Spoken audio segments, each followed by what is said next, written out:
Ազգային ժողովի ուժեղ Հայաստան եւ Հայաստան խմբակցությունների հարգելի պատգամավորներ, ազգային ժողովի աշխատանքներին հետևող քաղաքացիներ, այդ թվում քաղաքացիներ, ովքեր ազգային ժողովի աշխատանքներին հետևում են նիստերի դահլիճից եւ ոչ միայն հետևում են, այլև մասնակցում են այդ աշխատանքներին։ Իմ այս ընդգծված վերաբերմունքը խնդրում եմ էթիկայի տեսանկյունից մի դիտարկեք։ Կարող եք էթիկայի տեսանկյունից դիտարկել այն առումով, որ դա ազնվության բացառիկ դրսևորում է։ Ես պարզապես անկեղծ եմ ձեզ հետ հարաբերություններում։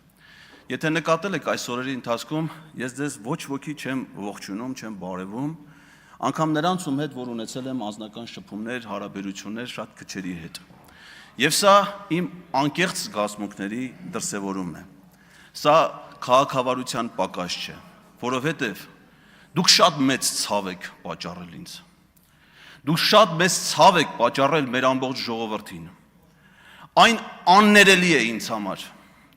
Եվ ես կարող եմ ձեր նկատմամբ փոխել իմ վերաբերմունքը միայն այն դեպքում, եթե դուք դահլիճի այս հատվածից ձեր սեփական որոշումներով տեղափոխվեք դահլիճի մյուս հատված, որտեղ նախատեսված են տեղեր նաև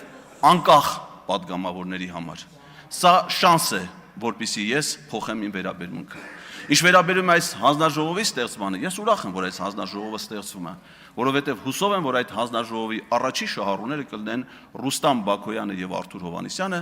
ովքեր որ իմ հանդեպ ցուցաբերել են անհարգալից վերաբերմունք եւ մինչ օրս չեն կատարել դատարանի օրինական ուժի մեջ մտած վճիռները, որի համար Վեդու եւ Շենգավիթի քննչական բաժիններում հարուցված է քրեական վարույթ։ Շնորհակալություն։